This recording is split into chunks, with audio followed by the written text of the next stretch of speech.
Good morning friends, કેમ છો? જય શ્રી કૃષ્ણ, જય માતાજી. ચેતનગઢ બ્લોગમાં તમારું સ્વાગત છે. અને જો અત્યારે સવારના 7:45 જેવું થયું છે અને આપણે અત્યારથી બ્લોગની શરૂઆત કરી દીધી છે. ચાલો આજે સવારમાં બ્લોગ સ્ટાર્ટ કરી દઈએ. અને આપણા કાવ્યાબેન ઓલવેઝ રેડી જ છે સ્કૂલે જવા માટે. કેમ કાવ્ય થઈ કેમ રેડી? અડધી કારણ કે સ્કર્ટ ને એવું પહેરવાનું બાકી છે. શર્ટ ને એવું પહેરી લીધું. મોજા તો કઈ પહેરવાના નથી કારણ કે વરસાદ જેવું વાતાવરણ છે. વરસાદ ઝરમરિયો આવે છે. અને સ્કૂલ બેગ ને બધું રેડી થઈ ગયું છે. ખાલી નાસ્તાના બોક્સ અને પાણીની બોટલ એટલું રેડી કરવાનું છે. તો મિત્રો, તમારે ત્યાં કેવો વરસાદ છે? ચાલુ થયો કે નહીં? અમારે જો નવસારીની અંદર છે ને 2 દિવસથી વરસાદ શરૂ થઈ ગયો છે. કાલે અડધી પોણી કલાક જેવો આવ્યો તો બહુ, અને આજે તો રાતનો શરૂ થઈ ગયો છે. તો હજી અત્યારે ઝરમરિયો ચાલુ જ છે. 2 વખત તો લાઇટ વહી ગઈ હતી. તને ખબર છે કાવ્ય લાઇટ ગઈ હતી? એ આરામથી હુતી તેને જમને પાતાય એટલા માર્યા કાવું. તો આવું બધું છે. તો તમારે વરસાદ છે કે નહીં કોમેન્ટ કરજો હો. અને જો હું તમને છે ને બહાર કેટલોક વરસાદ આવે છે ને બતાવું. જો અત્યારે વરસાદ રહી ગયો છે. એ સારું છે કારણ કે સ્કૂલે જવાનું છે હમણાં, તો છોકરા પલળે નહીં. અને જો રાત્રે વરસાદ આવ્યો તો જો છે ને બધે ભીનું, રોડ ને બધું પાણી થઈ ગયું. જો એકદમ ઠંડુ વાતાવરણ થઈ ગયું છે. ઠંડી લાગે એવું વાતાવરણ થઈ ગયું છે. અને જો આ મેદાનની અંદર પેલા લોકો રમવા માટે જે નેટ ને એવું બાંધ્યું હતું ને એ પણ બધું કાઢી નાખ્યું કારણ કે હવે ચોમાસાની ઋતુ એટલે હવે કાંઈ રમાય તો નહીં. તો આવું બધું છે મિત્રો. સારું થયું વરસાદ આવ્યો ને તો થોડી ગરમીમાંથી રાહત મળી આપણને. તો ચાલો હવે આપણે નીચે જઈએ અને કાવ્યાબેનને છે ને લંચ બોક્સ ને બધું પેક કરવાનું છે. એ પેક કરી દઈએ. અને ઠાકોરજીની સેવા પણ શરૂ થઈ ગઈ છે, તો એના પણ તમને હું દર્શન કરાવું. તો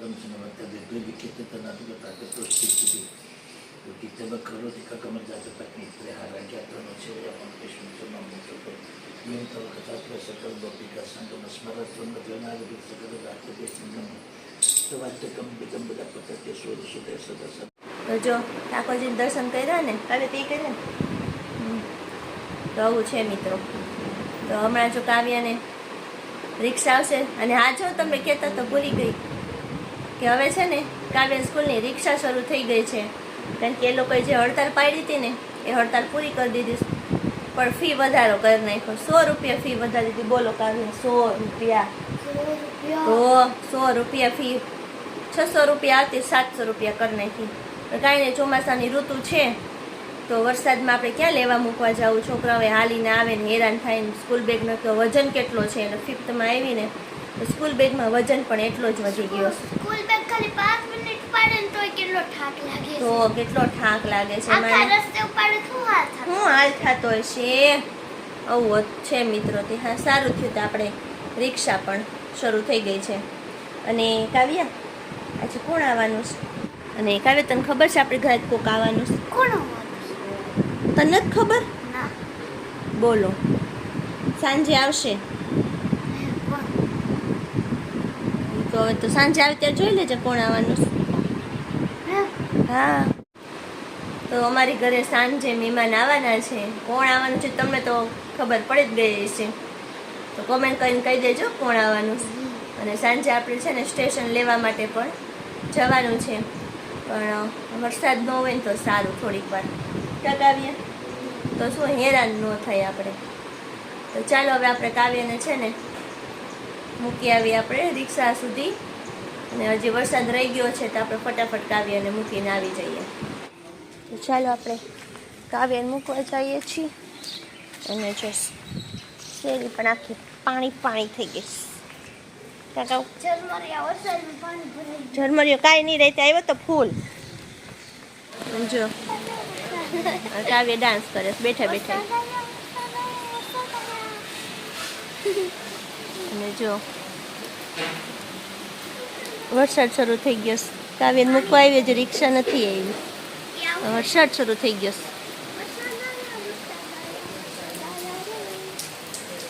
બધું બનશે ને.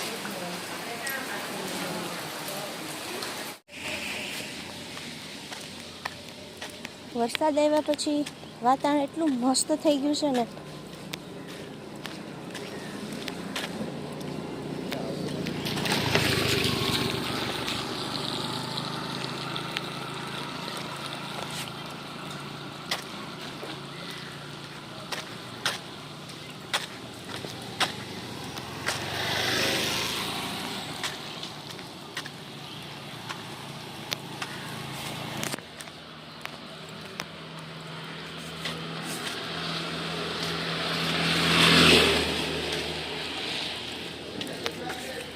તો જો ઘરનું કામકાજ બધું પતાવી દીધું અને શાક માર્કેટમાં પણ જઈ આવી. શાક માર્કેટમાં જવાનો કંઈ ફાયદો નથી થતો, કારણ કે શાક જ નથી આવતા. વરસાદને લીધે શાક નથી આવતા, શું કરવું. અને ટાઈમે ટાઈમે શાનું શાક બનાવે એની રામાયણ તો રહે જ. અને જો હવે હું ધાબા ઉપર આવી ગઈ છું, કારણ કે મારે ધાબું ધોવાનું હતું, ઉપરનો રૂમની બધું સાફ કરવાનું હતું, કારણ કે વરસાદ પડતો હતો એટલે બહુ બધું ગંધારું થતું. ચાલો આજે છે ને ટાઈમ છે ને તો હું બધું ધોઈ નાખું અને પછી નીચે જઈને રસોઈ પાણી બનાવીએ. અડધી પડધી તો થઈ જ ગઈ હોય, અડધી બાકી છે. તો જો મસ્ત તમે ધાબું ધોઈ નાખ્યું છે, મસ્ત રીતે ધાબું આપણે ધોઈ નાખ્યું છે, ચોખ્ખું કરી નાખો ભાઈ આપણે, છે ને. અને આ વાદળ હાયલા જ જઈશ, હાયલા જાય ને વરસતા જાય, હાયલા જાય ને વરસતા જાય, એવું થયા કરે છે. આવું છે મિત્રો. ત્યારે ચાલો હવે હું નીચે જઈ અને રસોઈ બનાવી નાખું, કારણ કે આજે છે ને કાવ્યાની સ્કૂલમાં કંઈક બીજાની એક્ઝામ છે, 12ની સરકારી એક્ઝામ કહે ને એટલે એ લોકો 12:30 છૂટી જવાનું છે. તો એ 1:30 થશે ને ત્યાં સુધીમાં તો કાવ્ય પણ આવી જશે. અને આજે આપણે એનું ફેવરેટ શાક મગનું શાક બનાવ્યું છે, એટલે એને બહુ મોજ પડી જવાની છે. તો ચાલો હવે રસોઈ પાણી બનાવી લઈએ. તો જો બપોરે તો પછી છે ને રસોઈ બનાવી, જમી અને સૂઈ ગયા હતા. અને અત્યારે 4:30 વાગે આપણે ઉઠાને કાવ્યાબેન એનું હોમવર્ક કરે છે. કાવ્ય ટ્યુશનમાં ક્યાંથી જવાનું છે? કાલથી. અને જો આવી ગયા. ધ્યાનમાં બેસી ગયા કે હું? ધ્યાનમાં બેસી ગયા કે હું? ધ્યાનમાં હવે બેસવાની તૈયારી છે. આંખો બંધ કરીને જોતા થાકી ગયા. શું કે સુરતમાં વરસાદ? સુરતમાં ઝાપટા પડ્યા કરે. હે, આજ તો અહીંયા સારો એવો આવી ગયો સવારમાં, પછી નથી આવ્યો. રાત્રે આવ્યો તો આપણે, તમને ખબર છે? ખબર છે. ખબર છે. સવારે આવ્યો તો કા? હે, સવારે. હા સવારે આવ્યો તો. મારા દીકરીના બેના મોટા કેમ મોટા છે? અરે મહેમાન આવવાના છે કાકાવ્યા. કાકાવ્યા એમ બોલી ગાવું તો પોપટની જેમ બોલી. બોલું જ ને લે. આપણે જસ્ટ આમ જો મારી વાત સાંભળો, આપણે સ્ટેશન જવાનું છે કેમ? લેવા. મારી પાસે ટાઈમ નથી ભાઈ. ઓ તમારી પાસે ટાઈમ થયો નથી, હું જોઉં છું. એ તો કાવ્યા બે બીજી છે. મલેરિયા બીજી. હું તો આઈથી બીજી છું. તમારે થોડી લેસન કરવાનું, હા લેસન કરવાનું. એને તો પછી લેસન કરી કઈ હાથ દુખી છે. તમારે થોડા હાથ દુખી જાય છે. મારા પગ દુખી જાય. મમ્મી એના ટાઈપિંગ કરીને હાથ દુખતા હશે. એવું? હા બાપ દીકરી, એક કે આમ દુખે, એક કે આમ દુખે. અમારે કોનું માનવું કઈ ખબર નથી પડતી. મારું આખું ચોડશે. ચા પાણી પીવાના છે? ચા પાણી તો પીવડે તો પી. હું તો બનાવી દઉં, મેં કીધી ના પાડી. મારું કાંઈ નથી. સારું હાલો ચા બનાવી દો. તો જો આવું છે મિત્રો. હવે તમને ખબર પડી જ ગઈ છે, હું સવારથી એમ કહું છું મહેમાન આવવાના છે, મહેમાન આવવાના છે. કોણ આવવાના છે હું કહી જ દઉં. મમ્મી ને પપ્પા આવવાના છે જુનાગઢથી. શું કામે આવવાના છે એ પણ કહી દઉં. એ શું કહો છો? એનું કારણ નેક્સ્ટ વિડીયોમાં જોવા મળશે. એમ અત્યારે નથી કેવું? તો ભાઈ ના પાડે છે અત્યારે નથી કેવું, તો કાંઈ નહીં હાલો નેક્સ્ટ વિડીયોમાં આપણે રાખશું. બધી બાને તમે નેક્સ્ટ વિડીયો જોજો હો ભાઈ, ચૂકતા નહીં વિડીયો જોવાનું. એનું કારણ તમને નેક્સ્ટ વિડીયોમાં મળશે. અને હવે જો કાવ્યાબેન છે ને હોમવર્ક પતાવી અને મોબાઈલ જોવા માંડ્યા છે, અને એના પપ્પા પણ આરામ. ચા પાણી પી લીધા ને? ચા પાણી પણ પી લીધા છે અને હવે આરામ કરે છે.